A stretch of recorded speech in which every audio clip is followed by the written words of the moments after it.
Assalamualaikum warahmatullahi wabarakatuh. Izin memperkenalkan diri, nama Toriko Mala, NPM 1951040190 dari Prodi Manajemen Bisnis Syariah, Fakultas Ekonomi dan Bisnis Islam. Di sini saya akan menjelaskan tentang pemikiran-pemikiran Muhammad Iqbal guna untuk memenuhi tugas mata kuliah Tauhid dan Ilmu Kalam. Pemikiran-pemikiran Muhammad Iqbal. Islam, dalam pandangan beliau menolak konsep lama yang menyatakan bahwa alam bersifat statis. Islam, katanya, mempertahankan konsep dinamis yang menyatakan bahwa adanya gerak dan perubahan sosial manusia. Oleh karena itu, manusia dengan kemampuan budinya harus dapat menciptakan gerak dan perubahan. Besarnya, penghargaan beliau terhadap gerak dan perubahan tersebut membawa pemahaman yang lebih dinamis terhadap Al-Quran dan hukum Islam.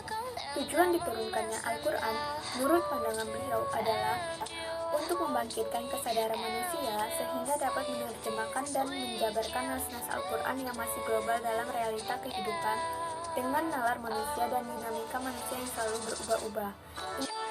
Inilah dalam rumusan fikih disebut dengan istihad, yang dengan beliau disebut dengan prinsip gerak dalam struktur Islam.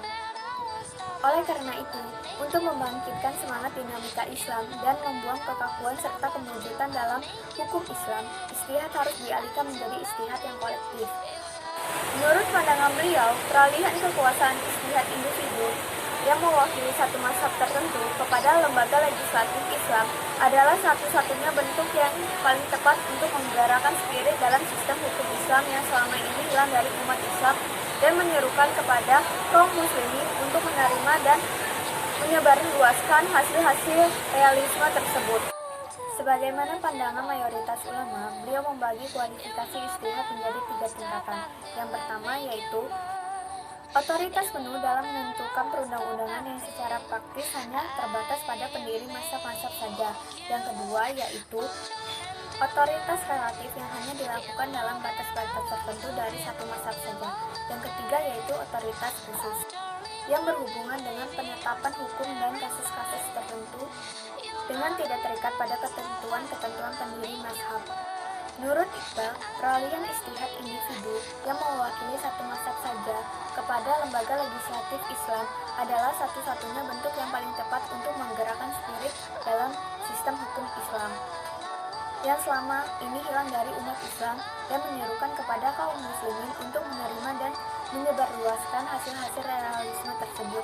Yang pertama adalah hakikat teologi.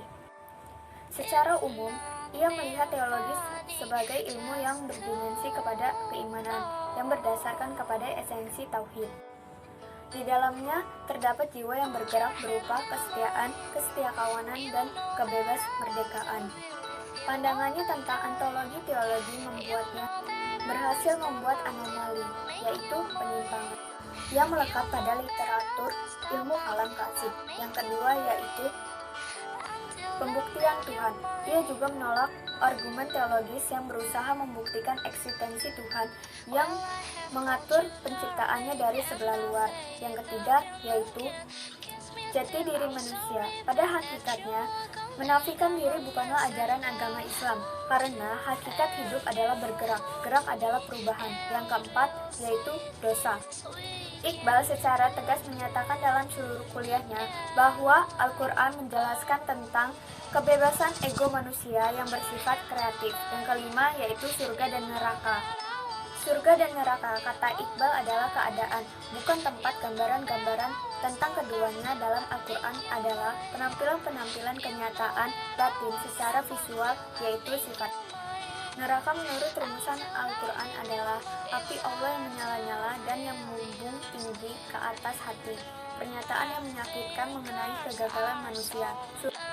Surga adalah kegembiraan karena mendapatkan kemenangan dalam mengatasi berbagai dorongan yang menuju kepada perpecahan. Cukup sekian yang dapat saya sampaikan.